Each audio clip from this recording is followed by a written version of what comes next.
Pelaksana Harian Badan Penanggulangan Bencana Daerah atau BPBD Sumsel, Iriansyah mengatakan, dari data yang tercatat di Lembaga Penerangan dan Antariksa Nasional atau LAPAN di wilayah Sumsel terpantau sebanyak 53 titik api.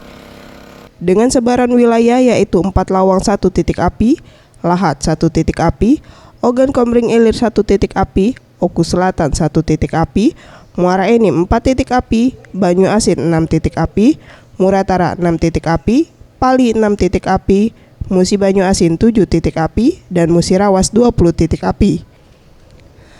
Sejauh ini kebakaran hutan dan lahan yang terjadi di wilayah Sumsel disebabkan oleh cuaca panas yang cukup ekstrim dan pihaknya terus siaga agar tidak timbul asap.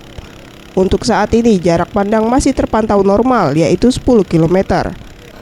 Serta indeks standar pencemar udara atau ISPU menunjukkan angka 27 atau masih cukup baik.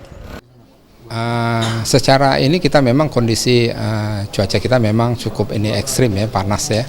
Ini masyarakat kita ada kesempatan, nah itu sudah kita cegah untuk jangan sampai membuka lahan lagi dengan cara membakar ya.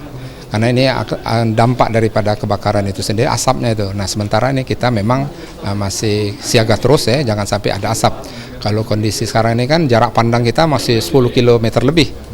Kemudian dari ISPU yang di BLH itu masih cukup baik ya, 27 ya dari ISPU dari BLH. Untuk mencegah karhutla lebih luas, pihaknya telah membangun beberapa posko di beberapa kabupaten untuk mencegah dan mempercepat pemadaman kebakaran hutan dan lahan. Mega Dwi Handayani, Gusti Putu Sumertayasa, Sriwijaya TV.